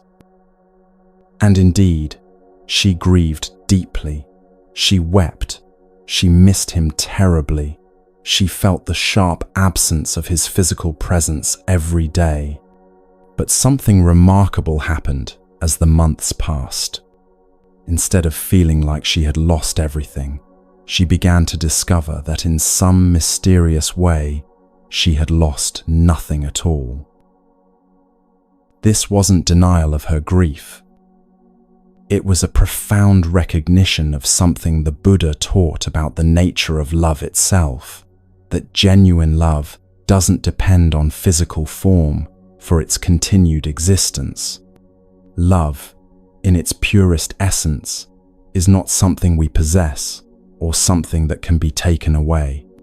It's something we participate in, something that flows through us and continues, flowing long after the bodies that channeled it have returned to dust. People ask me if I miss Tenzin, Pema would tell visitors. Of course I miss his physical presence, his laugh, his warm hands, the way he hummed while making tea. I would give anything to have one more conversation with him. But missing his form is different from losing his love. She would gesture to her heart. The love we shared didn't exist in his body or in my body. It existed in the space between us, in the connection we created together. And that connection, that love, it's still here. It has changed form, but it hasn't disappeared. This understanding came from years of Buddhist practice that had taught her to distinguish between attachment and love. Attachment says, I love you, therefore you must stay exactly as you are forever. Love says, I love you, therefore I want you to be free, even if that freedom means changing form. Attachment creates suffering when things inevitably change. Love creates gratitude and continues creating beauty even after time has ended. Pema began to notice that Tenzin's love was still actively present in her life, just expressing itself differently. Every act of kindness she performed carried the influence of his gentle nature.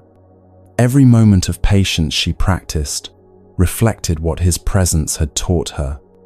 His love was still moving through the world, through her, through the people they had influenced together. I used to think that when someone dies, their love dies with them, she explained to a young couple seeking guidance after losing a parent. But I've learned that love is like water. It can exist as ice, as liquid, as vapor, many different forms, but always still water. Tenzin's love for me has changed from the liquid of daily presence to the vapor of memory and influence, but it's still the same love. This perspective transformed how she understood the entire purpose of relationships. She realized that the goal of loving someone isn't to keep them with you forever, in the same form, but to allow that love to transform you both in ways that continue creating beauty long after the original relationship has changed. Every person we love leaves deposits of their essence within us that become permanent parts of who we are. The Buddha taught about karmic imprints, the way every interaction leaves lasting impressions that continue to influence our thoughts, behaviors, and capacity for compassion. When someone we love dies, their physical form disappears, but the karmic imprints of their love remain active within us, continuing to shape how we move through the world. Pema began to see that her grief itself was a form of love expressing itself. The sadness she felt wasn't evidence that something precious had been lost forever, but proof that something precious had been received so completely that its absence could be felt this deeply. Grief is love, learning to find new places to go, she would say. She started a practice adopted by others in the village. Every morning, she would spend a few minutes in meditation, connecting with the love she had shared with Tenzin and asking how that love wanted to express itself through her actions that day. Should she visit the sick neighbor Tenzin, always worried about? Should she practice the patience with difficult people that he had always modeled? Love doesn't die, she discovered. It just looks for new hands to work through, new hearts to express itself through, new ways to create connection and healing in the world. When I act from the love Tenzin and I shared, he's still loving through me. This understanding completely reframed her experience of aging and the losses that come with it. Every person she had loved who had died was still contributing to who she was becoming. She wasn't becoming more alone as people left her life. She was becoming a more complete expression of everyone she had ever loved. This is why older people can seem so wise, she reflected. We carry so many loves within us. We've learned from so many hearts. We become like libraries of love, repositories of all the different ways we've learned to connect with others. When asked if carrying all those losses hurt, Pema smiled. It hurts, and it heals at the same time. Yes, I miss the physical presence of everyone I've loved who has died. But I've learned that missing someone is just another way of loving them. And love, real love, doesn't diminish when it's shared across time and space, and even death. It multiplies. Death doesn't end love, it transforms it. Grief doesn't mean love was lost. It means love was so complete that its absence creates an echo that continues to resonate through everything that remains. And every person we love who dies becomes a teacher about the indestructible nature of genuine connection.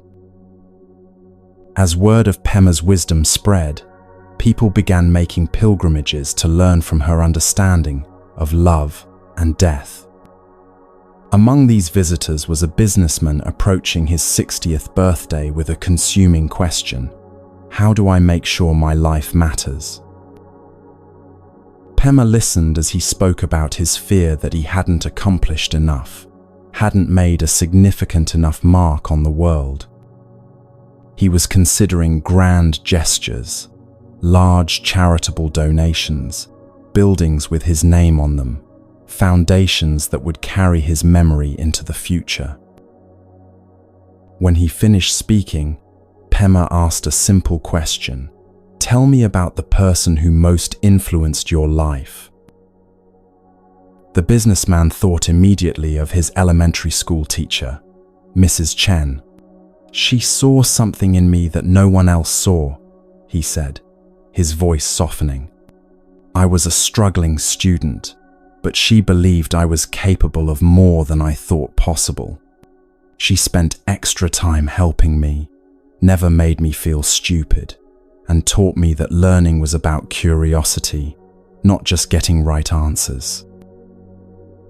Did she have buildings named after her? Pema asked gently. Did she start a foundation? No, the businessman replied.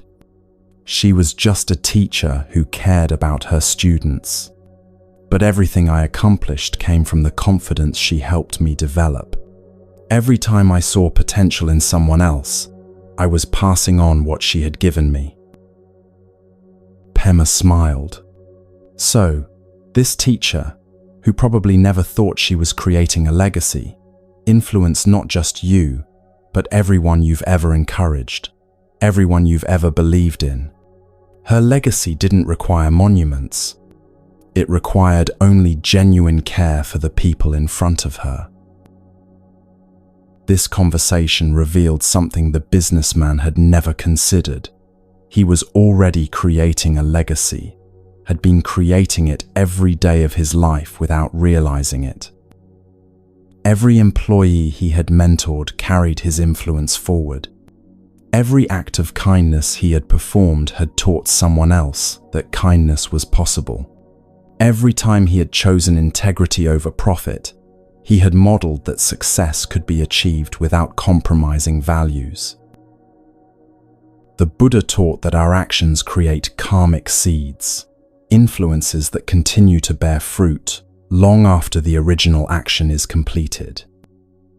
Every word we speak with compassion plants seeds of compassion in the hearts of those who hear it.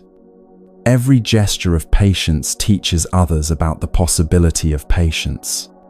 Every moment we choose love over fear, we're contributing to the sum total of love in the world. You think legacy is something you create at the end of your life, Pema told the businessman. But legacy is something you're creating with every breath, every choice, every interaction. The question isn't whether you'll leave a legacy. You already are leaving one. The question is, what kind of legacy you're choosing to leave? She invited him to consider the ripple effects of ordinary moments. The time he had listened patiently to a frustrated employee had taught that person about the value of being heard. The day he had admitted a mistake publicly had shown others that strength could include vulnerability. The countless small acts of consideration throughout his career had influenced how those around him learned to treat each other. The people who worry most about being remembered often focus on grand gestures, Pema explained. But the people who are most remembered, most influential, most genuinely impactful, are usually those who focus simply on loving well in the moments they were given. The businessman began to understand that aging didn't diminish his capacity to create legacy, it enhanced it. With each passing year, he had accumulated more wisdom to share, more understanding to offer, more perspective to contribute. His legacy wasn't something he needed to build in the future. It was something he was building every day simply by choosing to live with intention, compassion, and authenticity. The most powerful legacy you can leave, Pema concluded, is the example of how to live with awareness, kindness, and courage in the face of life's inevitable changes. When people see someone aging with grace, accepting physical changes without bitterness, facing mortality without terror, choosing love over fear, that becomes a teaching more powerful than any monument. The businessman returned home with a completely different understanding of his remaining years. Instead of focusing on grand gestures to ensure his memory, he began paying attention to the quality of presence he brought to ordinary interactions. Instead of worrying about what he would leave behind, he became interested in what he could give right now. This is the ultimate teaching that mortality offers to those brave enough to listen. Your life is already meaningful, your influence is already spreading, your legacy is already being written.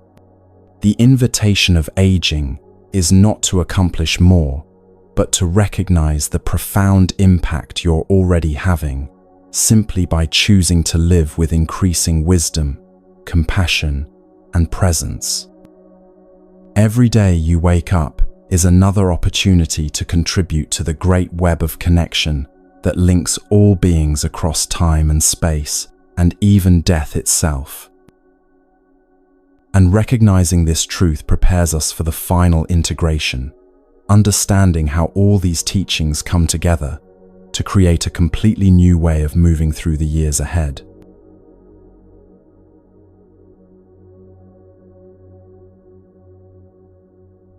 There was a woman who had spent most of her adult life waking up angry. Not dramatically angry, just the low-level irritation that comes from immediately checking the news, scrolling through social media, and mentally cataloguing everything that needed to be worried about that day. Her mornings began with resistance to being awake, resentment about getting older, and anxiety about all the ways her body might disappoint her.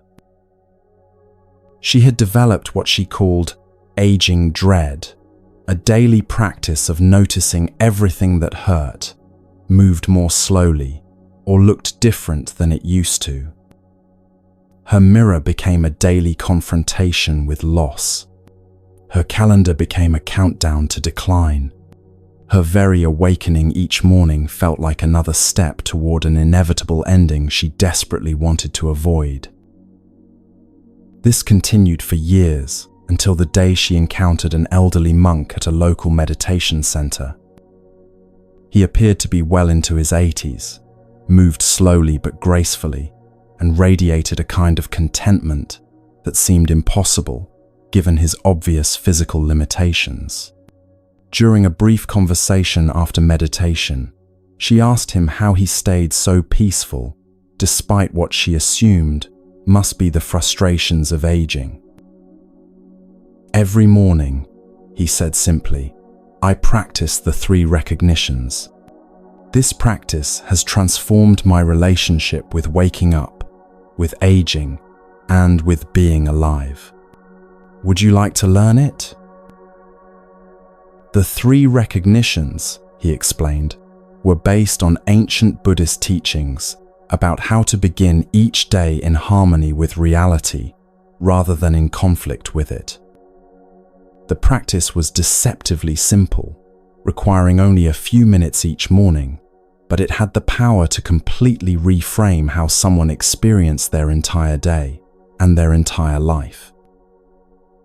The first recognition, the monk explained, is recognition of awakeness. Before you even open your eyes, before you move or speak or think about what you need to do, simply notice that you are aware. Consciousness has returned to your body. The miracle of being alive is happening again. Instead of taking this for granted, spend 30 seconds in pure appreciation for the extraordinary fact that you exist, that you can experience this moment. The woman was skeptical. This seemed too simple, too positive, too removed from the practical realities of aging. But the monk's presence was so compelling that she decided to experiment. The next morning, instead of immediately reaching for her phone or starting her mental worry list, she lay still for a moment and simply noticed that she was awake, aware, alive. Something unexpected happened. For those 30 seconds, she wasn't an aging woman with problems and limitations. She was simply consciousness itself, aware and present, connected to the same mysterious aliveness that animates everything in the universe.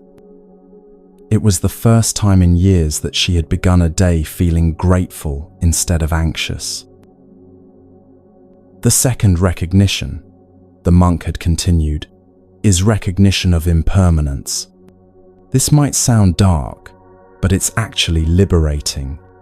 As you become fully awake, remind yourself that this day will never come again.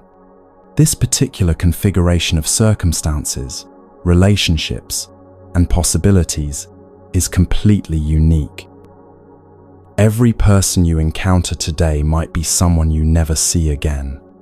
Every conversation might be unrepeatable. Every sunset might be among your final collection. The woman discovered that this recognition didn't create sadness. It created urgency in the most beautiful sense. When she really understood that today was irreplaceable, she naturally began to pay more attention to it. She found herself listening more carefully to conversations, noticing small beauties she usually missed, expressing appreciation she usually kept to herself. Impermanence wasn't stealing her joy, it was intensifying it. The third recognition, the monk concluded, is recognition of interconnection. Before you rise from bed, spend a moment acknowledging that you are not separate from the web of life around you. Your breath connects you to every plant on earth. Your consciousness connects you to every other aware being. Your very existence is possible only because of countless other lives. The farmers who grew your food, the people who built your shelter, the teachers who shaped your understanding. You are not aging alone.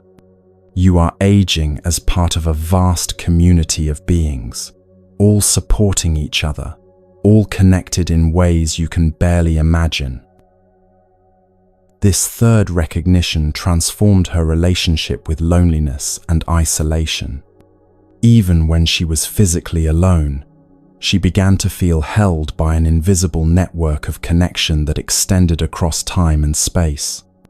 Her individual aging became part of a much larger story, the story of consciousness itself, exploring what it means to live in temporary physical forms. The Buddha taught that how we begin each day determines the quality of everything that follows.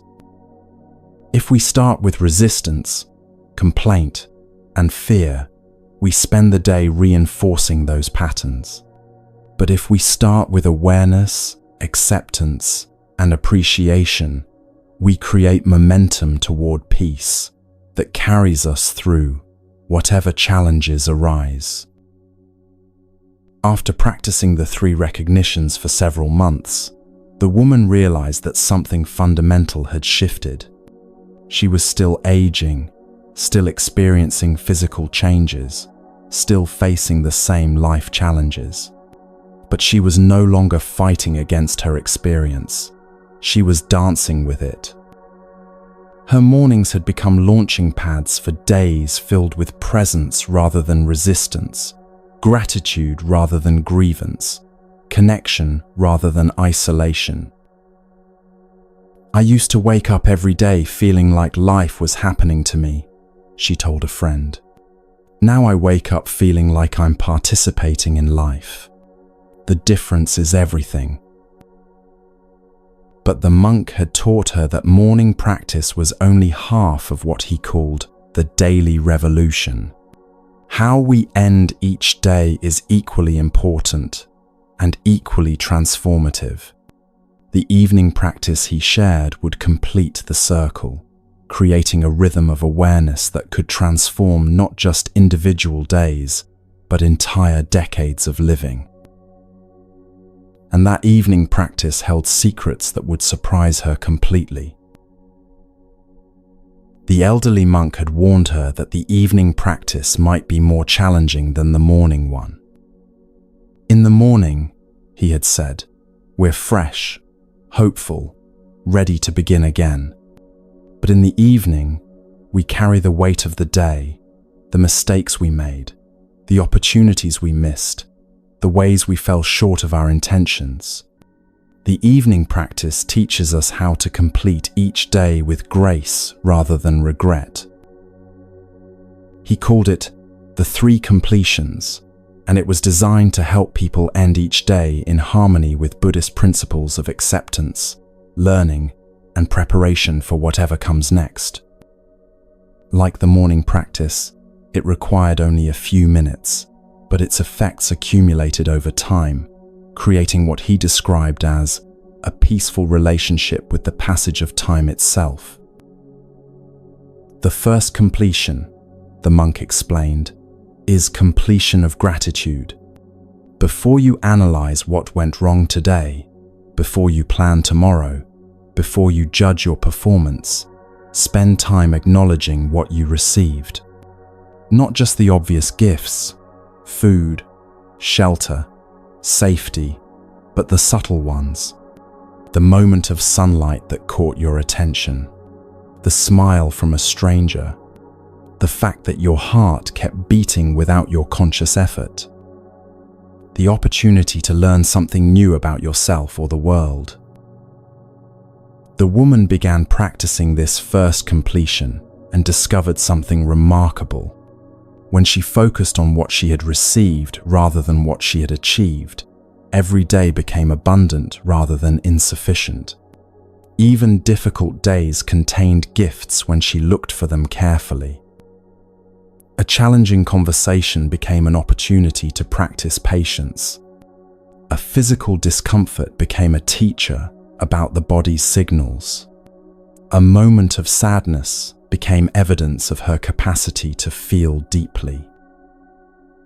Gratitude practice isn't about pretending everything is perfect, the monk had cautioned. It's about developing eyes that can see gifts even in difficult circumstances. This skill becomes increasingly important as we age, because life naturally includes more challenges, more losses, more things that don't go according to our plans. The person who can find something to appreciate in any day is the person who can age with joy instead of bitterness. The second completion, he continued, is completion of learning. Every day offers lessons about life, relationships, your own patterns, and the nature of existence. But most people miss these lessons because they're too busy judging their experiences rather than learning from them. Before sleep, ask yourself, what did today teach me? What did I discover about myself?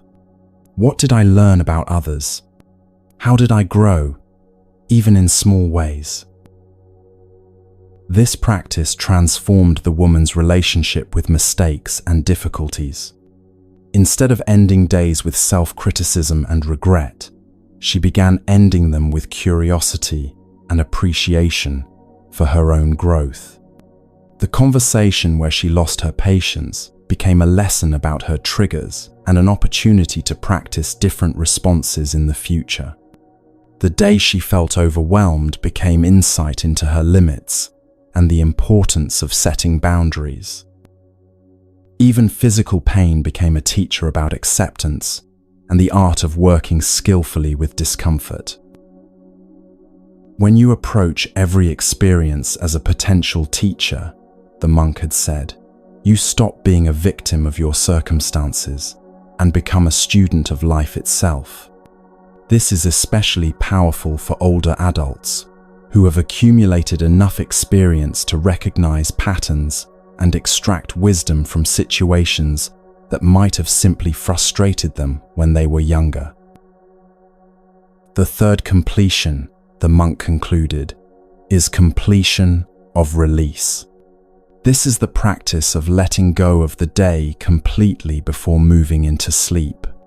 Release any regrets about what you didn't accomplish. Release any resentments about how others treated you. Release any anxiety about tomorrow. Complete the day by returning to the same awareness you began with, the simple recognition that you are alive, connected, and held by something larger than your individual concerns. This third completion proved to be the most challenging and the most transformative. The woman discovered that she had been carrying unfinished emotional business from each day into the next, creating an accumulating burden of unresolved feelings. Learning to consciously release each day allowed her to wake up fresh rather than weighed down by yesterday's concerns. Sleep becomes different when you practice conscious release, she observed after several weeks. Instead of tossing and turning with worries, I fall asleep feeling complete. Instead of waking up tired from processing yesterday's stress, I wake up rested and ready for whatever today offers. The Buddha taught extensively about what he called sati, mindful awareness that encompasses both memory and presence. The evening practice of completion develops this quality by helping us remember the day clearly without getting lost in regret or fantasy, and then releasing that memory so we can be fully present to whatever comes next. But perhaps the most profound effect of the evening practice was how it changed her relationship with aging itself. When each day is consciously completed with gratitude, learning, and release, the accumulation of days becomes a source of richness rather than loss. Each evening becomes evidence of another day fully lived, another opportunity seized, another step in the journey of awakening. I used to dread the passing of time, she reflected to the monk during one of their conversations. Now I feel like I'm accumulating treasure, not material wealth, but wealth of experience, wisdom, and appreciation.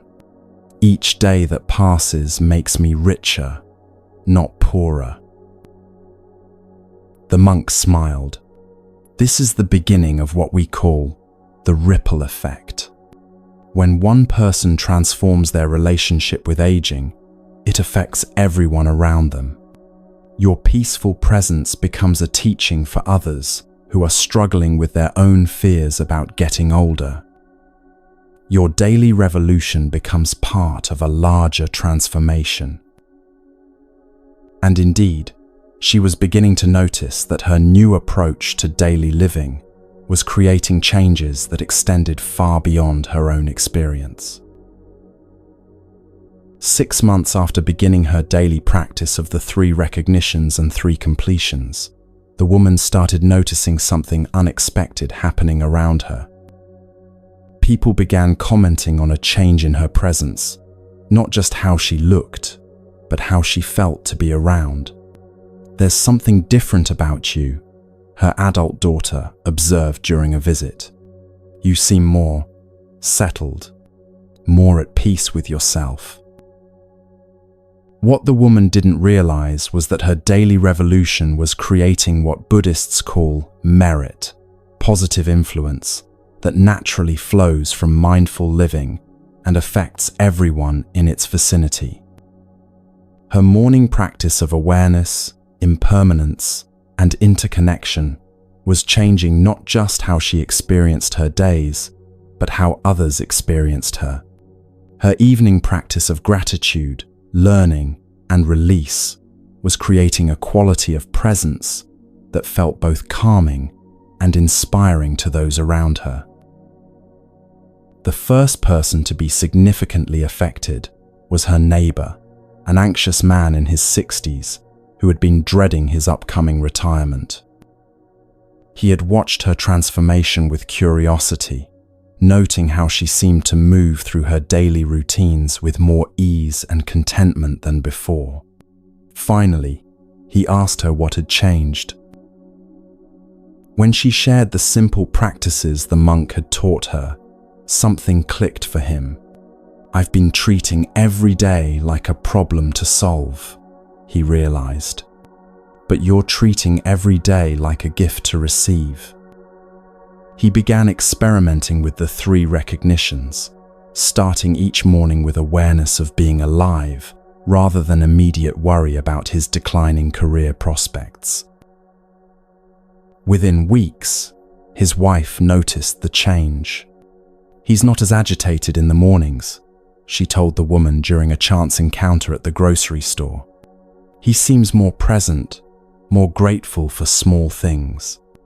Whatever you've been doing, it's working for him too." This pattern began repeating with other people in her life. Her book club members started asking about her newfound serenity during discussions that used to stress her.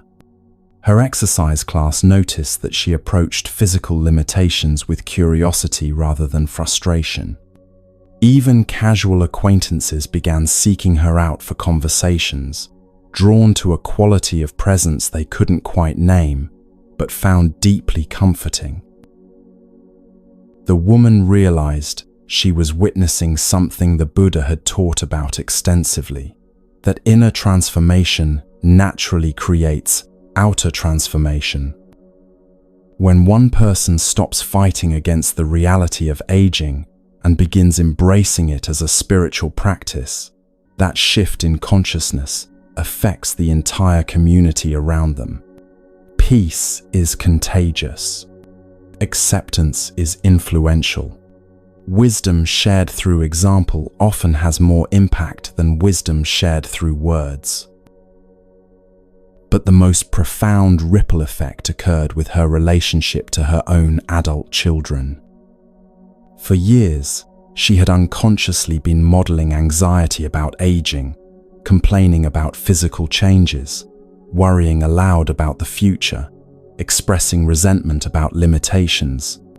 Her children had absorbed these attitudes, developing their own fears about getting older based on watching her struggle with the process. Now, however, she was modeling something completely different, the possibility of aging with grace, curiosity, and deepening wisdom. Her daughter, who had been dreading her own 40th birthday, watched her mother navigate daily challenges with equanimity and began to reconsider her assumptions about what getting older meant. "You're showing me that aging doesn't have to be about loss," she told her mother. "It can be about becoming more yourself." Her son, who had been avoiding visits because her previous negativity about aging had triggered his own mortality fears, started calling more frequently. "You seem more interesting now," he admitted during one conversation. "More engaged with life, more curious about things. It makes me look forward to my own later years instead of dreading them." This intergenerational impact revealed something crucial about the social dimensions of aging. How we age doesn't just affect our own experience. It teaches everyone around us what's possible in their own aging process. When we age with bitterness and resistance, we contribute to a culture that fears getting older. When we age with awareness and acceptance, we contribute to a culture that honors the entire span of human life.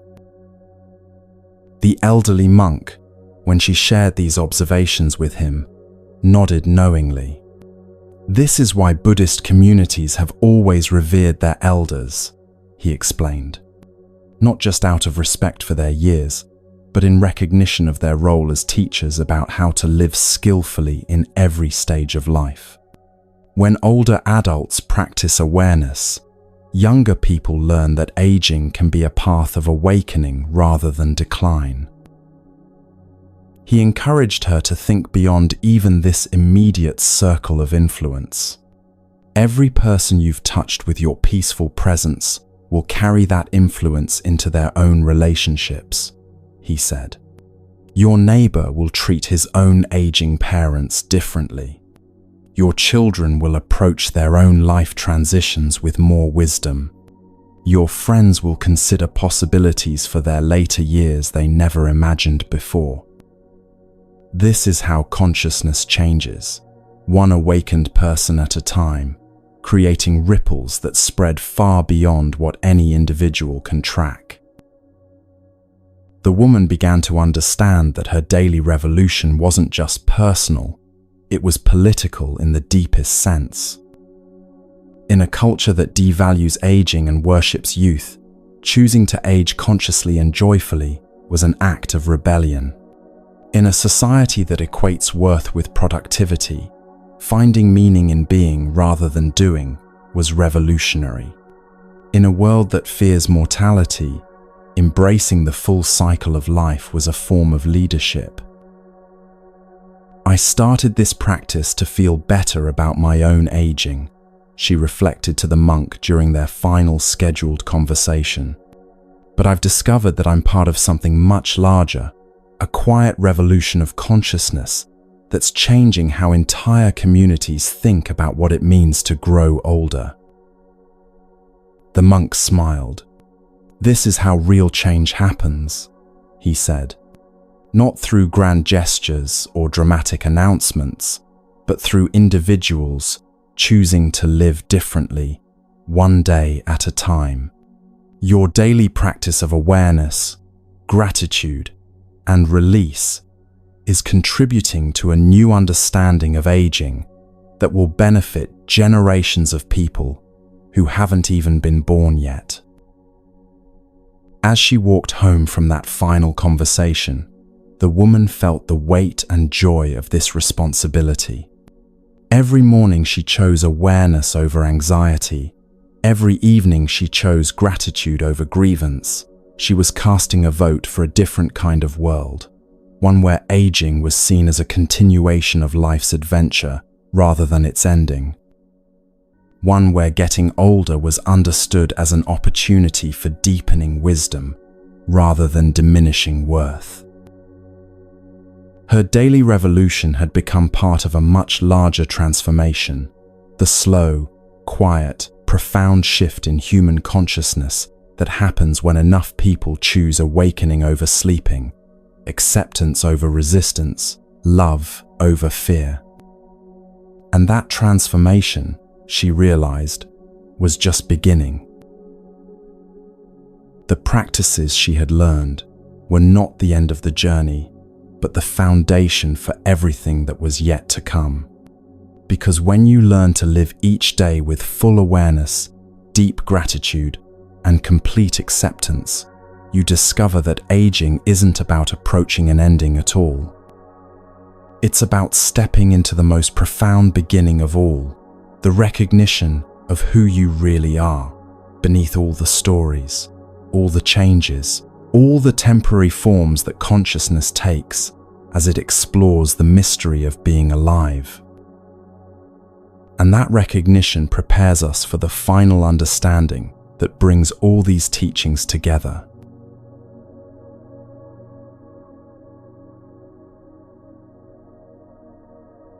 As our 3 hours together draw to a close, take a moment to notice what has shifted within you. Not just in your thoughts about aging, but in the very ground of your being. Something has been quietly transforming as we've journeyed through these ancient teachings together. Something that goes far deeper than new ideas or different perspectives. You began this journey perhaps carrying the weight of cultural messages about aging, that it represents decline, loss, irrelevance, the slow dimming of life's light. You may have arrived here with your own fears about changing bodies, shifting relationships, questions about purpose and meaning in later years. These concerns were not wrong or misguided. They were honest responses to living in a world that has forgotten some essential truths about the full span of human existence.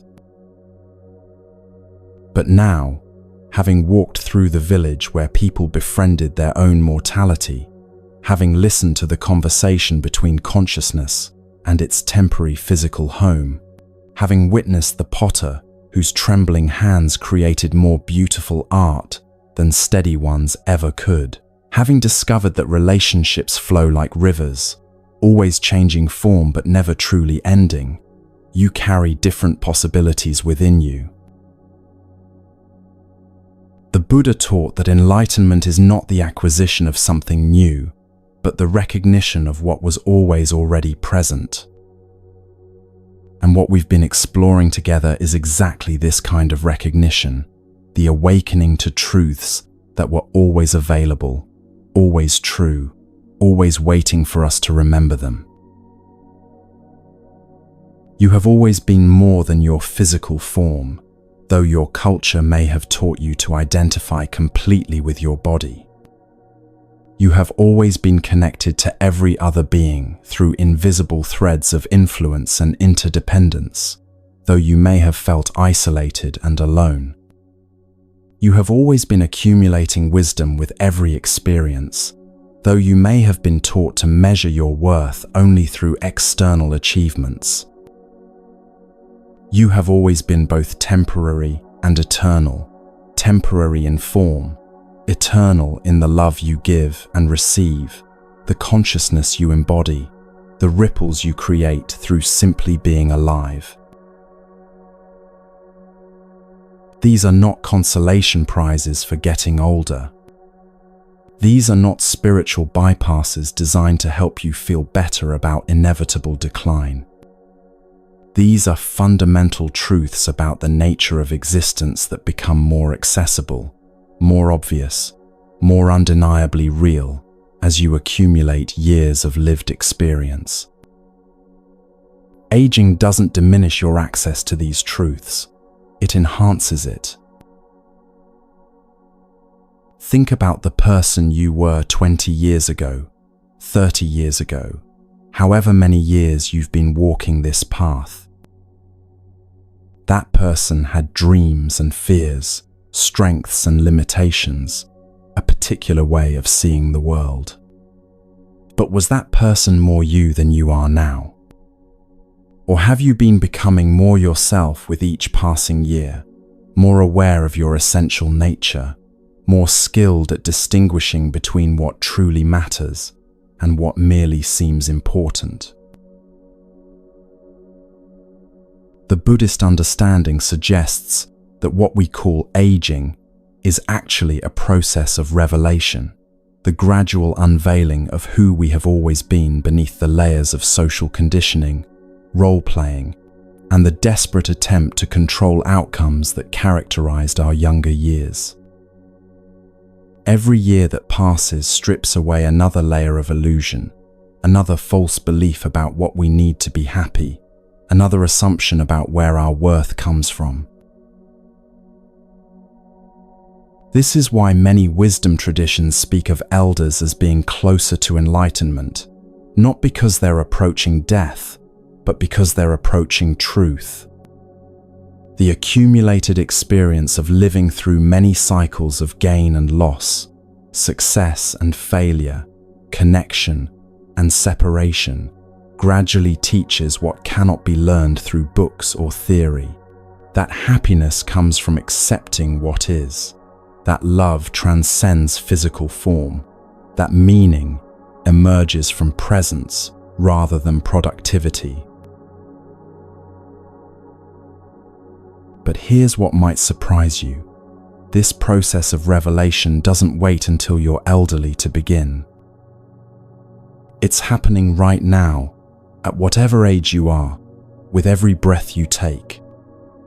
Every challenge you face with awareness rather than resistance, every change you accept with grace rather than fighting, every moment you choose presence over the story your mind tells about that moment. All of this is the path of awakening that aging naturally supports. The practices we've explored, the mirror meditation that reveals beauty beyond surface appearance, the body dialogue that transforms your relationship with physical changes, the death meditation that intensifies appreciation for life, the daily recognitions and completions that turn ordinary time into sacred time. These are not techniques for coping with aging. They are methods for accelerating the very process that aging naturally facilitates. The return to your original nature, the recognition of your timeless essence, the remembrance of who you were before you learned to define yourself by external circumstances. This is why the title of our journey together speaks of transformation rather than mere acceptance. Buddhist teachings about aging don't ask you to resign yourself to inevitable decline or to pretend that physical changes don't matter. They invite you to discover that what you thought was decline might actually be refinement. What you thought was ending might actually be beginning. What you thought was loss might actually be liberation. The woman who learned to see her wrinkles as evidence of laughter and love didn't just change her opinion about her appearance. She awakened to a completely different understanding of what beauty means. The executive who discovered worth beyond productivity didn't just retire gracefully. She found a way of being that was more fulfilling than any achievement had ever been. The villagers who befriended death didn't just overcome their fear of mortality. They discovered how consciousness of impermanence could transform every moment into a gift. You now carry all of these discoveries within you. They are not stories you heard, but possibilities you've awakened to. They are not concepts you understand, but capacities you can develop. They are not distant ideals, but present realities, waiting to be embodied in your own unique way, at your own particular stage of life, within your own specific circumstances. The infinite beginning we speak of is not some future state you'll achieve when you've perfected these practices or reached a certain age. It's the recognition that every moment offers the opportunity to begin again, to see with fresh eyes, to respond with wisdom instead of habit, to choose love over fear, presence over distraction, acceptance over resistance. This beginning is always available, but it becomes more obvious and more accessible as you release the illusion that your worth depends on maintaining any particular version of yourself. And that release, that profound letting go of who you thought you had to be in order to matter, that is perhaps the greatest gift that conscious aging offers to the world. As we prepare to part ways, I want to offer you something that Buddhist teachers have shared with students for over 2,000 years. Not instructions or techniques, but a blessing that acknowledges what you already are and supports what you're becoming. May you remember, in every moment of doubt about your changing body, that you are consciousness temporarily wearing physical form, not physical form temporarily experiencing consciousness.